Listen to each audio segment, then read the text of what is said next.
Hi guys, it's been a long time since we've seen you. We had hoped to start this class up again when we got back from Israel, but that's not what God had. In fact, I'm just thankful that God got us out of Bethlehem and to Jerusalem and on to Tel Aviv and our flight home, and they let us back into the country. We're back. We'd hoped to be here to study with you and talk with you. To look at these last books in the Old Testament together, but that hasn't been available, and God is in control of that. For such a time as this, God has made all kinds of provisions. He's provided the leadership that we need in our nation, the leadership that we need in our state, the leadership that we need right here at Niagara Bible Church. And I'm thankful to God for all of these. And so tonight, or it's not tonight, it's the middle of the afternoon as I'm taping this. It would have been tonight if we were on a Tuesday night, but we're not. But today we're going to be looking at Daniel, and it might be a little shorter time than what we would normally have, because as I'm looking around, the only people I see here are the Wood brothers, the wood on the walls and the wood on the tables. But Pastor Sam is here as well. He's not in the Wood Brothers, but he is running all the video equipment for us. And so I'm thankful for him so much for what you have given him the skills to do and for the ability to share this now. So you should have already received a packet of notes for the book of Daniel. And if you don't have those with you, then my advice to you right now is stop your phone and go find it. And then when you get it, then come back and you can reactivate your telephone and this YouTube video and pick up where you left off, whether that's 2 seconds ago or for some it might be 5 minutes ago, to find it and come back with us.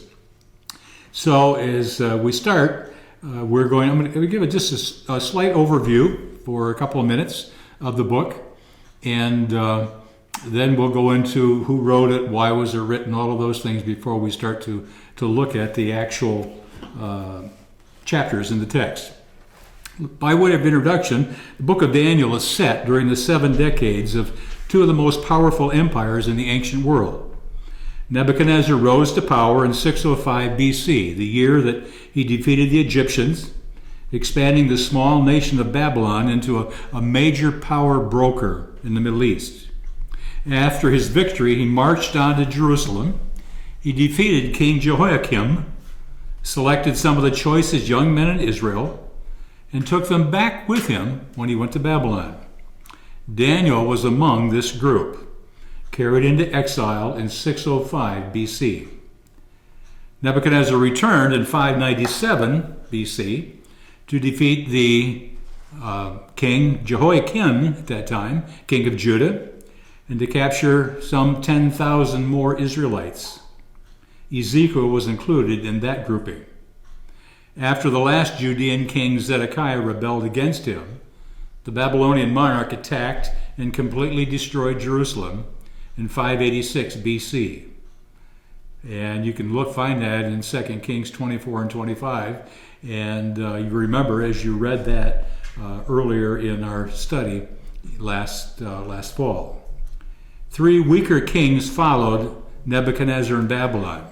And in your materials that were sent to you, included with that was a Babylonian king list. And so if you can look in your notes and find that, then we'll look at that together for just a minute. The time period that we're talking about is the 11th dynasty of the Babylonian Empire. And of course it started back in about 1894 BC. And then there was a second dynasty, a third dynasty, and we get down to the 11th dynasty, which is 626 to 539. And the king that began that dynasty was a man by the name of Nabopolassar. He was a Chaldean tribal leader, and he was an ally with the Medes at that time, and they defeated the Assyrian Empire, destroyed their empire, and in its place put the Neo meaning new, the new Babylonian Empire into existence. He ruled from 626 to 605. And then in 605, his son, Nebuchadnezzar II, conquered Judea and most of the Levant throughout the area. After Nebuchadnezzar ruled from 605 to 562, so that would be 43 years. He was on the throne. After him, his son Marduk ruled for about 2 years. Then after him, a son-in-law of Marduk ruled. His name was Neriglissar. He ruled from 560 to 556. Then another son-in-law, Labashi Marduk, ruled for 9 months. Then a man by the name of Nabonidus, who was an Assyrian official in the nation, came to power. And then he ruled from 556 for 4 years to 522, and then he left. He had a conflict with the priesthood. And the priests were very powerful in Babylon, just as they were in Egypt. In Egypt, the priests were more powerful than the Pharaoh was. And almost the same thing when you come to the Babylonian Empire. But he ran into conflict with the priests, and he left, and he put his son on the throne, and his son's name was Belshazzar. And as you read through the book of Daniel, the name Belshazzar stands out in great prominence. So Nebuchadnezzar took the throne and ruled, conquered. He conquered Israel, or Judah. The 3 weaker kings followed him, including Nabonidus, as I just mentioned. He worshipped the moon god Sin rather than the Babylonian national deity Marduk. And when Nabonidus left, then his son Belshazzar took the throne, and we'll look at that when we get to that place in the text. In 539, the Medo-Persian Empire under Cyrus, the king of Persia, defeated and took over the Babylonian Empire. The Persian treatment of the Jews was much different than the Babylonians. Through Cyrus's policy of religious toleration, the Jews were allowed to return to Jerusalem. And when you read the book of Ezra, you saw that in Ezra chapter 1. Some 50,000 people returned to their homeland in Judea. Among them was not a man by the name of Daniel, who at that point was a very old man, probably in his late 80s at that point. And many others remained in Babylon with him. Daniel, whose name means God is my judge, and his 3 friends, Hananiah, Mishael, and Azariah, came to Babylon as foreigners, as captives. And these 4 young men, teenagers, were Hebrews from the educated upper class and the royal families of Judah. Through Daniel's influence as one of the leading government officials, for almost 70 years, God preserved his people in the captivity. And despite trials in his life, such as being thrown into a den of lions, he had a reputation of honesty, integrity, and commitment to God. He kept his high position even when the Persians took over after the Babylonians were defeated. The book of Daniel tells how Yahweh, Jehovah God, governs even in the prophet's relationships with government officials, and how he rules over all nations of the earth, as revealed in a series of visions in the last half of the book. The Lord is the sovereign king who cares for his people and executes his plan for his creation. Dr. John Walvoord, in his book Daniel, the Key Through Prophetic Revelation, writes, among the great prophetic books of Scripture, none provides a more comprehensive and chronological prophetic view of the broad movement of history than the book of Daniel. Of the 3 prophetic programs revealed in Scripture according to or outlining the course of the nations of Israel and the church, Daniel alone reveals God's plan for both the nations and for Israel. Other prophets like Jeremiah had much to say about about the nations in Israel. But Daniel brings together and interrelates these great themes of prophecy as no other portion of Scripture does. For this reason, the book of Daniel is essential to the structure of prophecy and is the key to the entire Old Testament prophecy revelation. A study of this book, Dr. Walvoord says, is not only important from the standpoint of determining the revelation of one of the great books of the Old Testament, but it's an indispensable preliminary investigation to any complete eschatological system. Absolutely crucial in understanding the end times. The materials that Daniel has written are absolutely essential. So let's do just a little prefatory information, some questions to begin our thinking, to lay the groundwork of maybe the logistical part of this. First of all, who wrote the book of Daniel? Well, critics argue that all of Daniel, or at least chapters 7 through 12, were written in the Maccabean period, which would be around 165 BC. The critics are arguing that. The evidence, however, clearly favors a date around 530 BC. And I'm just going to walk down through these evidences for Daniel's writing at this time. The whole book claims to have come from Daniel, who was taken as a captive by Nebuchadnezzar in 605 BC. And how at least until the third year of Cyrus, which would be 536 BC, his ministry in Babylon lasted for probably almost 70 years. Secondly, Jesus, in Matthew 24, verse 15, referred to the last section of the book of Daniel as the work of Daniel the prophet. And he refers to chapter 9:27, chapter 11, verse 31, chapter 12:11. And this prophetic section is the part of the book that's most disputed by the critics. And why do I say that? Well, when we get to that section, you'll understand very clearly. Because as Daniel writes, he's talking about kingdoms that aren't even in existence at that time. He's talking about leaders that weren't even born at that time. And Daniel is writing that information and putting it in the biblical text in about 530 BC. Third, the book of Ezekiel, which is recognized even by critics as a work of the 6th century, refers 3 times to Daniel as the famous believer. Ezekiel 14:14, 14:20, and 28 verse 3. Fourth, the teaching of the Jewish Talmud attributes this book to Daniel of the 6th century BC. Fifth, a careful comparison of the linguistic style and the vocabulary of Daniel with books from the Maccabean period clearly indicates that Daniel is not from that period. His writing is from a much earlier period of time. So going back, not from the 2nd century, but going back to the 6th century when he wrote. Sixth, the basic objection behind critical attempts to give a late date to Daniel is the perceived impossibility of knowing several centuries in advance about the succession of world governments. Jesus considered Daniel a prophet of future events and not merely a historian of events that had already happened.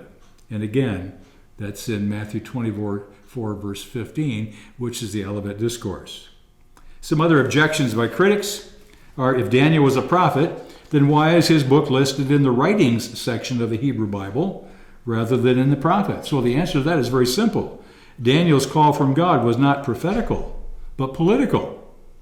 Most of the contents of Daniel are historical and not prophetical. He was not a mouthpiece of God to specific Jews. He was writing in the midst of the political situation he was living in, and God was using him for many years through there. But at the same time, God also gave him prophecy to write at the end. Critics argue that there are historical errors in Daniel, but none of those allegations that the critics argue have been proven true.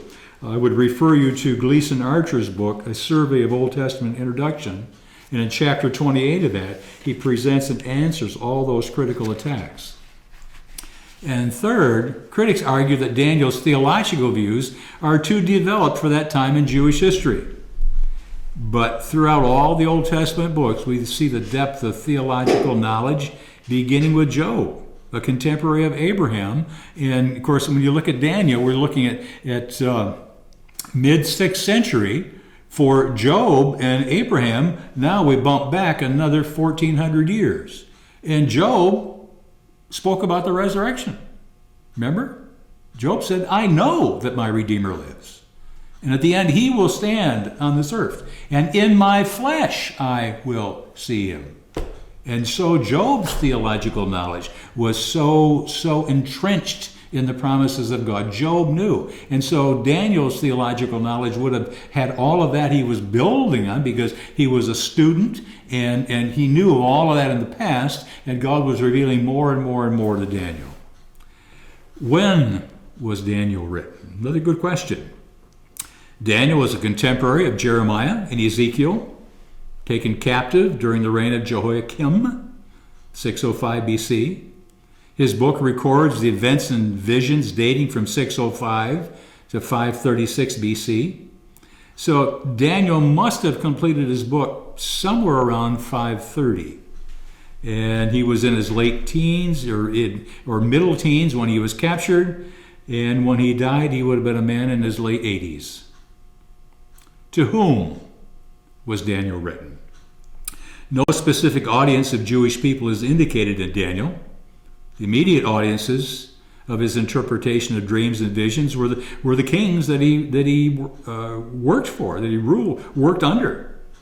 Most of the book appears to be Daniel's memoirs of God's revelations to him during the period of the Babylonian captivity. And these revelations showed that God would restore again the kingdom of Israel, and they were preserved for the encouragement of the exiles. So Daniel wrote there, and his writings remain there in Babylon. Maybe copies were made that were taken back to Jerusalem and Judea, but it was there to encourage the exiles as they were struggling with the captivity. Where were they located? Well, where was Daniel? He was in the Babylonian capital, in Babylon itself. He played a very high, important role under several kings, including Nebuchadnezzar, chapter 1, verse 1, Belshazzar, chapter 5, verse 1, Darius the Mede, who possibly might have been known by the name of Gubaru, in chapter 5 and verse 31, and then Cyrus the Persian, chapter 10 and verse 1. In what language was Daniel written? Well, from Daniel 1:1 through chapter 2, verse 4, Daniel wrote in Hebrew, the language of the Jews. In chapter 2, verse 4 through chapter 7, verse 28, he wrote in Aramaic. Aramaic was the common language of the Assyrian Empire and was used in the Neo-Babylonian and Persian empires as a diplomatic and commercial language. And then from chapter 8, verse 1 to the end of the book, Daniel again wrote in Hebrew. Jensen, in his Old Testament survey, suggests an explanation of why the different languages. He writes, in the two Hebrew sections, the Jews are prominent, and so the message is in their language. In the Aramaic section, the Gentile nations are prominent, and so the prophetic decrees are delivered to them in the official diplomatic language of the world. We don't know. Jensen is postulating. He may be right, but we really don't know. But for some reason, God had it written in Hebrew and in Aramaic. Why? Another question. Why was Daniel written? I think a historical purpose is that Daniel's prophecies served to comfort the exiled people of Israel with the news their nation was going to be restored. But they were also meant as an encouragement to help them to withstand the command to worship the emperor, or that they were living under that empire, and to remain true to God no matter how difficult the circumstances were. And we don't have it here in America, but there are many of our brothers and sisters across the world that are struggling with that right now. They live under hostile governments and being oppressed as a child of God. And Daniel's words, Daniel's message can be very comforting to these dear folks, and maybe even here in America at some time. The doctrinal purpose, there's a twofold stress in the teaching of Daniel, that it condemns the existing powers of the world, and at the same time it communicates God's plan to set up his kingdom in the world. Daniel teaches that history has a goal. That goal is his story. The unfolding revelation of God and his sovereignty over the affairs of the world. There's a Christological purpose in Daniel. The chief portrait of Christ in Daniel is the coming Messiah, the Anointed One, chapter 9, verse 26. But in Daniel, Christ is also portrayed as the great stone who will crush the kingdoms of this world. Chapter 2 and verses 34 and 45. He's shown as the Son of Man in chapter 7, verse 13. He's shown as the Ancient of Days in chapter 7, verse 22. And some believe that the vision in chapter 10, verses 2 to 9 may be a Christophany, an appearance of Christ. The key verse in the book is chapter 4, verse 17, the last half. The Most High is sovereign over the kingdoms of men, and he gives them to anyone he wishes, and sets over them the lowliest of men. Now, in your notes, you have all of this that I've just given to you. But in your notes, the next section says, what is Daniel about? And there I've given you an abbreviated outline of the book. Of the three books written during the captivity, Lamentations, Ezekiel, and Daniel, Lamentations look back in regret at the destruction of Israel. Ezekiel and Daniel both look forward to Israel's restoration. So Lamentations is looking back, Ezekiel is looking forward, Daniel is looking forward. Ezekiel is looking forward to anticipating the temple being restored. And Daniel is looking at the expected restoration of their nationhood. They're going back into the land and being a nation again. Ezekiel writes and speaks from a priestly point of view, and Daniel from a political and prophetical point of view. The book's basically divided into two sections. I could have given you Dr. Ryrie's outline. Dr. John MacArthur has an outline. Every commentary that you pick up will have an outline, and there will be many similarities and many differences between them. But what I've given you is just a suggested one, and this is not original with me. I put this together from Norm Geisler and Irving Jensen in their surveys of the Old Testament, kind of combined them and put it together. The first portion, the first 6 chapters, would be the historical narration, just kind of walking down through major events as they are presented in the text. So the first 6 chapters, a historical narration, and then beginning with chapter 7 through the end of the book, prophetic revelations, God's care for his persecuted people. And so with that outline, and you can look at the outline that's there, and you can see each of the chapters. We're gonna walk through those, and how much time this is going to take today, I'm not really sure. I know I've got up to 2 hours, but I'm going to try and get it done in less than that. But if it is 2 hours and you get tired and need a break, then turn it off, and then you can come back and turn me back on again until you get tired of listening again, and turn it off, and eventually you get through it. But I'm going to share, we're going to walk down through this. And so the next major section I want to look at with you, the very first major section, is the historical narration. And this is chapters 1 through 6.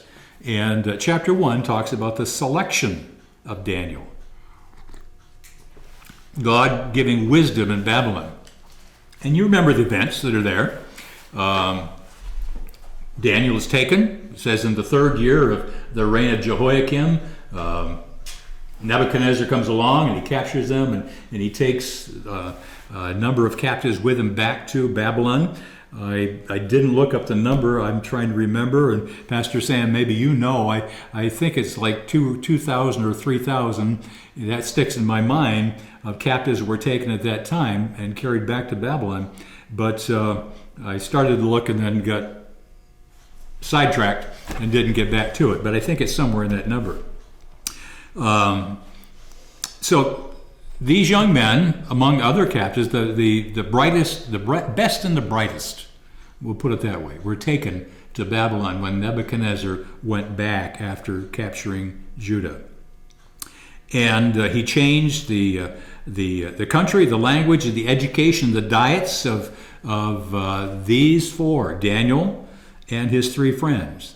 But in chapter 1, verse 8, it says, the king assigned them a daily amount of food and wine from the king's table. They were to be trained for 3 years, and after that they were to enter the king's service. And among these from Judah were Daniel, Hananiah, Mishael, and Azariah. The chief officials gave them new names. To Daniel, the name Belteshazzar. To Hananiah, Shadrach. To Mishael, Meshach. And to Azariah, Abednego. But Daniel resolved not to defile himself with the royal food and wine. And he asked the chief official for permission, not to defile himself this way. Nebuchadnezzar had everything changed. He changed their location. They were no longer in Judea. Now they're in Babylon. He changed their language. They were speaking Hebrew. Now they had to speak Aramaic. He changed their education. They were being educated in everything in the Jewish culture. And the Jewish culture now no longer exists as far as they know. And now they're in Babylonian culture. He changed their diets. And he changed their names. But he could not change their hearts. He could not change their hearts. Daniel determined not to defile himself with the king's wine or the meats. Now, why? Perhaps these were associated with or consecrated to a pagan idol. Because of their faithfulness and commitment to God, God protected Daniel and his friends. So we really don't know the exact reason, but it was an entirely different system, an entirely different pantheon of gods that they were worshiping, and not Jehovah God. And very probably some of these were probably offered to those gods. But he said he would not defile himself with those items, and God protected him. He protected Daniel and his friends. He prospered, and he promoted Daniel in the kingdom. And Daniel, in verse 20 of chapter 1, was selected to be an administrator over the wise men of the kingdom because God had blessed him. And so we see God there with protecting, guiding, leading, helping these four young men. These weren't men who were in their mid-20s and 30s and 40s. Folks, these were teenagers. These were like your teenage son, 15, 16 years old. Like the teenage boys at the church, 15, 16 years old. That's what they were like. And they were in this foreign culture, living under the oppression, probably scared to death. Probably watched some of their own family killed when they're taken captive, and they're living there. And they're told, you have to eat this, you have to live this way, you have to study these things, these have to become part of your life, you have to wear these different clothes, you've got a new name, and this is what you have to do. And all the regulations are there, and they're probably afraid. But they would not turn against God.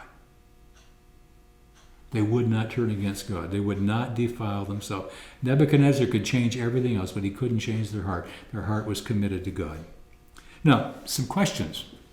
And these are, I think I put these on your sheet. If I didn't, then the questions will be on this tape, and you can write them down as you go. If you don't see them at the bottom of your page, then start writing right now as I give some of these questions, because I want you to think about these. You can't think about them as we're going through this, because we're not going to take time to answer all the questions. But if you don't have them, write them down so you can think about them at home as you think through this material again. First question, why were their names changed? Why were their names changed? Well, I think one of the reasons their names were changed was to break their association with their past and its worship. How old were they? I already said, about 15, 16 years old. What opposition and danger did they face? What would have happened if they failed the test? They're being tested for 3 years. What would have happened to them if they failed the test? Because they passed the test. What happened to all the other ones that didn't pass it? And what if they said, which they did, essentially, in their actions, we're not going to do what the king says. And what if they were seen making that refusal to do it? Would they have been executed? They could have been. Question 4, how could they take the stand that they did? This is the most powerful nation on the face of the earth at this time. The most powerful. How could they take the stand that they did? 5, what was the meaning of their Hebrew names? And what was the meaning of their Babylonian names? And I'll give you the answer to that one. You can look it up as well. But Daniel means God is my judge. Daniel's name was changed to Belteshazzar, which means may Baal protect his life. Daniel, God is God. Jehovah God is my judge. And Belteshazzar, may this Babylonian, Bel, that God, protect his life. Hananiah means Yahweh is gracious. Shadrach means command of Aku, the moon god, for Babylon. Mishael means who is what God is. Meshach, that his name was changed to, means who is what Aku, the moon god, is. Azariah means whom God, Yahweh, helps. Abednego, which his name was changed to, means servant of the god Nebo. Their Hebrew names reflected Jehovah God. Their Babylonian names reflected the Babylonian gods. And so that this brainwashing is going on in the hearts and minds of these 4 young men. What time period, another question, what time period is involved in the test and the training? The test was for, do you remember how long it was? 10 days. The training was for 3 years. This is the very beginning of it. The very beginning. Tested for 10 days. And there was already a noticeable difference in these men in that 10 days. But then the training that they were going through, and it wasn't just food, it was all the things that they had to study and all the activities. That was a 3-year period of time. And what was the result of the test at the end of the 3 years? Read verse 17 of chapter 1, and you get the answer to that. And so, this is the beginning, chapter 1. In chapter 2, we see the secrets of God. God's kingdom will destroy all others on the earth. So, turn to chapter 2. And you remember it very well. You've read it. The events in this chapter occur in the 2nd year of Nebuchadnezzar's reign. And so we've gone from 605 BC, that he captured Jerusalem and Judea and brought Daniel and his friends there. Now it's 1 year later. Daniel and his friends are in the 3-year training period. They've only completed 1 year of that. They have 2 more years to go. And so this isn't, we read this chapter sometimes and we get the idea that a lot of time has gone by. Only 1 year has gone by. That's all. 1 year.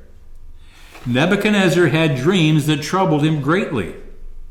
And they wouldn't let him go, and he couldn't go back to sleep. He wanted to understand what the message of the dreams was, but he wasn't even able to remember the content of the dreams. The wise men of Babylon were not able to help him. And in great anger and frustration, he gave an order. Do you remember what that order was? He ordered that all of the wise men, including Daniel and his friends, to be killed.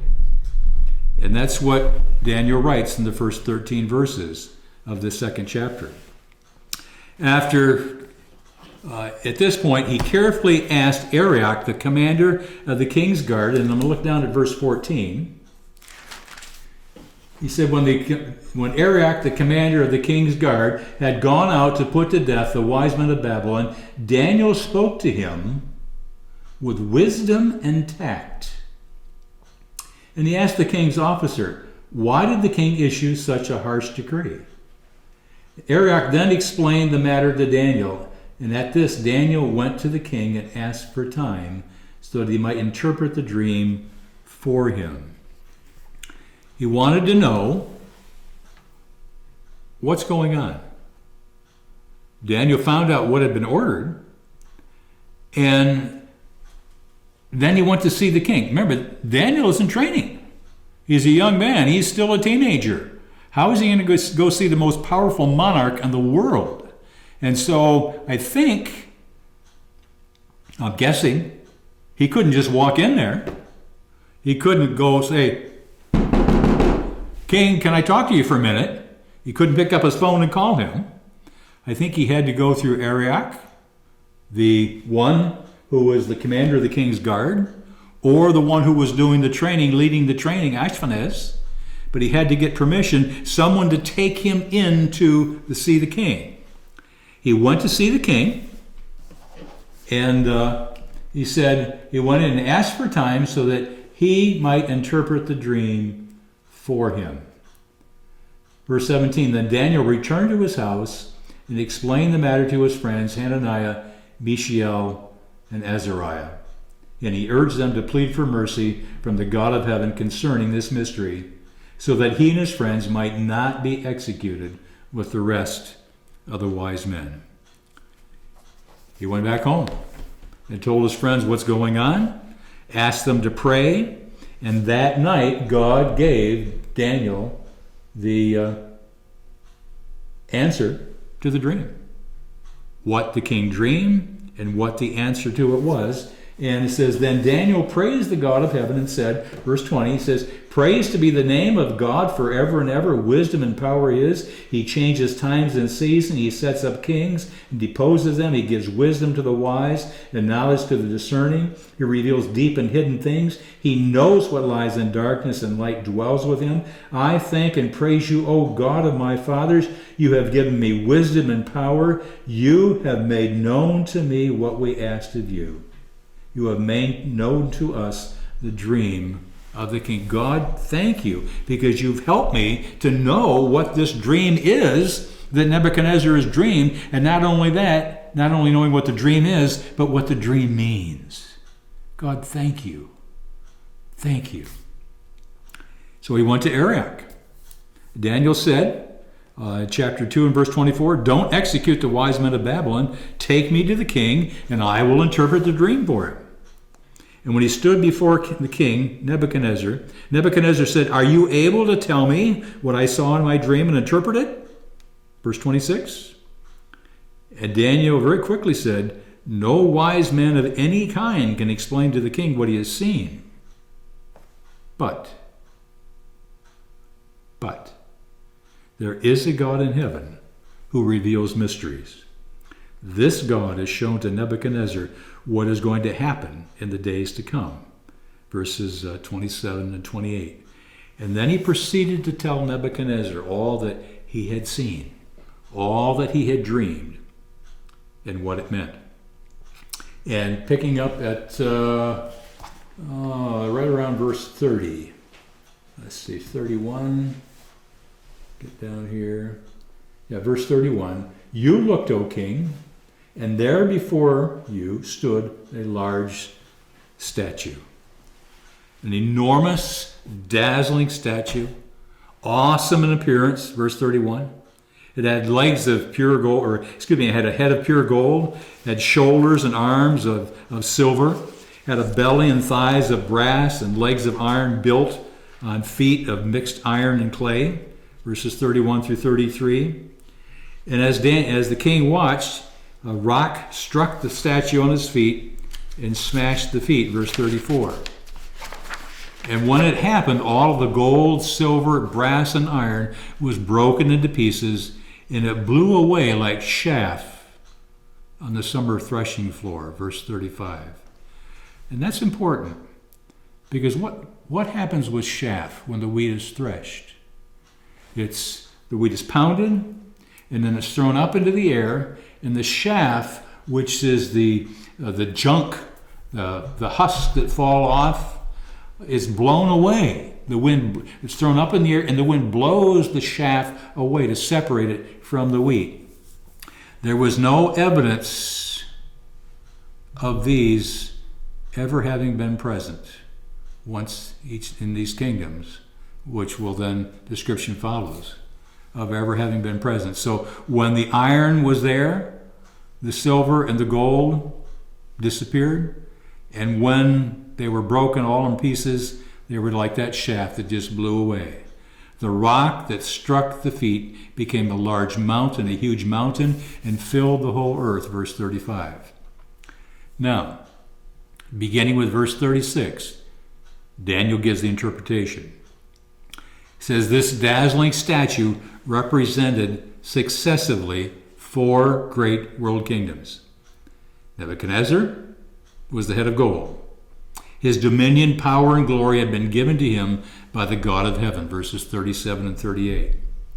3 other kingdoms would follow, each ruling over the earth. And we know those to be in succession. First of all, Media-Persia, then Greece, and then Rome, verses 39 through 40. The feet represented the 10-member confederacy of kings in the end time, which would eventually be smitten by the great rock, Jesus Christ, who would afterwards set up his kingdom, his eternal kingdom. Verse 44. And this kingdom, verse 40 says, will crush all those kingdoms and bring them to an end, but it itself will endure forever. Daniel said at that point, he says, this is what's going to happen, king. Both the dream and its interpretation are true and trustworthy. You can take it to the bank. It's certain. Because Daniel was able to interpret the dream, Nebuchadnezzar honored God. He promoted Daniel, and he gave the 3 friends of Daniel new jobs in the Babylonian province. Nebuchadnezzar's view of Daniel's God at that time was this. He said, surely your God is the God of gods and the Lord of kings and a revealer of mysteries. Verse 47. And Daniel and his 3 friends were put in high governmental positions of honor and power. Well, some questions on your sheet, or if not, write them down. What do we learn about prayer in these events? Or what Daniel did? He found out what the danger was. He went to his friends, and what did he say we needed to do? We need to pray. Prayer was his first resort. Is it ours? Is it ours? How many times have we heard, well, the least I can do is pray? The most important thing we can do is pray. The first thing we need to do is pray. What do we learn about Nebuchadnezzar at this point in time? We're 2 chapters into the book. We're 1 year into his reign, his rule. What do we learn about him? Third, what do we learn about God's sovereignty from Nebuchadnezzar's dream? Fourth, does God still work through dreams today? Fifth, look again at Daniel's praise to God when God gave the dream and the meaning to him. Daniel's praise, his gratitude to God. And 6, what does Nebuchadnezzar think of God after Daniel's interpretation? What's his view of God? Let's go on. Chapter 3, we have the steadfastness of God's servants, deliverance from the furnace, the fiery furnace. These 3 are no longer young men. The 3 that we see in this 3rd chapter are no longer young men. They're probably in their 30s at this point. The kingdoms of this world are man-centered and idolatrous, and in Nebuchadnezzar's dream that we looked at in chapter 2, he was only the head of gold, but in real life, his pride prompted him to make a whole image of gold that he commanded everyone to worship, verses 4 to 6 of chapter 3. The image, I don't know what it looked like. It could have been a man in general, or it may have been of Nebuchadnezzar himself. This is a king, a very powerful king. I personally think he had the statue made of himself. Bow down and worship me. Daniel and his 3 friends were targets for attack by others. Daniel's not mentioned in the chapter. Possibly he wasn't there, when the events occurred, but his three friends were accused before the king of disobedience. Look at verse 8. At this time, some astrologers came forward and denounced the Jews. They said to King Nebuchadnezzar, O king, live forever. You have issued a decree, O king, that everyone who hears the sound of the horn, flute, zither, lyre, harp, pipes, and all kinds of music must fall down and worship the image of gold. And that whoever does not fall down and worship, will be thrown into a blazing furnace. But there are some Jews whom you have set over the affairs of the province of Babylon, Shadrach, Meshach, and Abednego, who pay no attention to you, O king. They neither serve your gods nor worship the image of gold that you have set up. And so they're accused. They're brought before the king, and the king said, when you hear the sound of these instruments, Shadrach, Meshach, and Abednego, if you're ready to fall down and worship the image that I made, very good, wonderful. But if you don't worship it, you will be thrown immediately into a blazing furnace. And then what God will rescue you from my hand? Who is going to take you out of my grasp? He believed that he was all-powerful, stronger than any god, stronger than the God that these three Hebrew men worshipped. Their response showed their confidence in God and their refusal to do anything in disobedience to God. O King Nebuchadnezzar, we don't need to defend ourselves before you in this matter. If we're thrown into the blazing furnace, the God we serve is able to save us from it. And he will rescue us from your hand. But if he doesn't, we want you to know, O king, that we will not serve your gods or worship the image of gold that you have set up. Our God can deliver us. But if he chooses not to, we're still not going to worship this image that you've made. I wonder, do we have the same conviction and commitment to make that kind of a statement and take that stand for God today in the world that you and I live in? We have brothers and sisters across the world right now who are facing that. And you and I may face that at some time in our life. It may come. So what happened?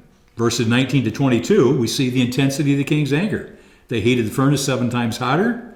They tied them up as tightly with their clothes. They wrapped the ropes around them and tied them tight so that they couldn't get out of them. And they were thrown into the furnace. The soldiers, that threw them in the furnace died because it was so hot. And they're looking into the furnace, and Nebuchadnezzar says, look, I see 4 men walking around in the fire, unbound and unharmed, and the 4th looks like a son of the gods. He asked the question just before that, didn't we put 3 in there? But there's 4. And the 4th one looks like a son of the gods. Shadrach, Meshach, Abednego, servants of the Most High God, come out here. Remember what he said to them earlier? What God is going to deliver you out of my hands? Now he said, servants of the Most High God, come out. Notice the end result of this, down to verses 28 and 29. Nebuchadnezzar's words about these 3 men and God. Praise be to the God of Shadrach, Meshach, and Abednego, who has sent his angels and rescued his servants. They trusted in him and defied the king's command and were willing to give up their lives rather than serve or worship any god except their own God. Therefore, I decree that the people of any nation or language who say anything against the God of Shadrach, Meshach, and Abednego be cut into pieces, and their houses burned into piles of rubble, for no other God can save in this way. Guys, his understanding of God is growing. Some questions. What do we learn about persecution from these events? What do we learn about trusting God from these events? And what if God did not deliver them? What would it do to your faith? What did Nebuchadnezzar learn about God through this? How is his understanding of God increased through these different encounters? And where did the help come from these Hebrew young men? Let's move on, because Daniel now moves on. Chapter 4. In this chapter, Daniel gives the record of events as Nebuchadnezzar relates them. This may have been a royal declaration, posted in every part of his kingdom. It may have been an official entry into court records. Nebuchadnezzar is telling the story. And he's telling what he saw, what he thought, what he felt, and what he experienced in this series of events. He starts out with, to every tongue, nation, and people, it's my pleasure to tell you about the miraculous signs and wonders that the Most High God has performed for me. How great are his signs. How mighty his wonders. His kingdom is an eternal kingdom. His dominion endures from generation to generation, verses 1 through 3. And Nebuchadnezzar learned the hard way that there was a sovereign over him. He again had a dream that he couldn't understand. The wise men could not interpret the dream, but Daniel could, verses 4 to 18. Nebuchadnezzar's vision was a huge tree, his empire cut down by God, and God was going to teach him that the Most High rules the kingdom of men and gives it to whom he will, and sets over it the lowliest of men, verse 17.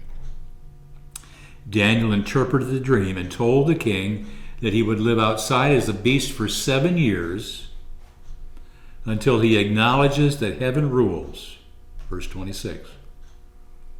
Daniel said, Nebuchadnezzar, this is coming. This is coming. Nebuchadnezzar, you need to turn from your sin. You need to repent. And maybe God will not bring this judgment on you. And for a year, he did very well. 1 year later, he's walking around the roof of his palace. Remember another king that walked around the roof of his palace? King by the name of David? David got in trouble on the roof of his palace. Nebuchadnezzar got in trouble on the roof of his palace. He's walking around, and in pride he says, look what I've built. Look what I built by my power and for my majesty. Verses 29 and 30. And then immediately, a voice from heaven said, your royal authority is taken from you. You will be driven away from people, will live with the wild animals. You will eat grass like cattle. 7 times will pass by for you until you acknowledge that the Most High is sovereign over the kingdoms of men and gives them to anyone whom he wishes. Verses 31 and 32. And in verse 33, it immediately happened. Nebuchadnezzar said, next, he says, at the end of 7 years, I raised my eyes up to heaven. I looked up, verse 34, at the end of 7 years. Verse 33 says it was carried out immediately. When you get to verse 34, the very next verse, 7 years had gone by. And Nebuchadnezzar said, I looked up to heaven, and my sanity was restored. And then he says, I praised the Most High. I honored and glorified him who lives forever. His dominion is an eternal dominion. His kingdom endures from generation to generation. All the peoples of the earth are regarded as nothing. He does as he pleases with the power of heaven and the peoples of the earth. No one can hold back his hand or say to him, "What have you done?" Verses 34 and 35. His sanity, his honor, his position were restored, and then he says, "Then I, Nebuchadnezzar, praise and exalt and glorify the King of heaven, because everything he does is right and all his ways are just. And those who walk in pride, he is able to humble." And he learned that himself. Not just Nebuchadnezzar, but also me, and maybe you. God can humble any of us, and he will. God is sovereign in the affairs of men. Men may rule, but God overrules. After regaining the throne, the king praises, exalts, honors God, confesses that Jehovah Yahweh is all-powerful. He is true and just when he humbles people and raises up the lowly. Some questions. What do we learn about pride from these events? The writer of Proverbs says, pride goes before destruction, and a haughty spirit, prideful spirit, before a fall. What do we learn about God's power and sovereignty, his control in the kingdoms of men? And third, what does Nebuchadnezzar now think about God? What does he think about God now? He's gone through, we've got 3 different experiences. He's had the dream, chapter 2, the statue, and the 3 men in the fiery furnace, and his view of God has changed there. And now God has humbled him. What does he now think about God? And I'll raise the question. And you've heard it before. Was he saved? Did Nebuchadnezzar come to faith in Jehovah God? I'm not going to answer it for you, but look at the progression of his thinking as we've gone through these 3 chapters over all of these years. Take a break for just a couple minutes so you can get yourself a cup of coffee. I'm going to take a sip of my coffee, clear my voice a little bit, and we'll come back and pick up right here with chapter 5. Thank you.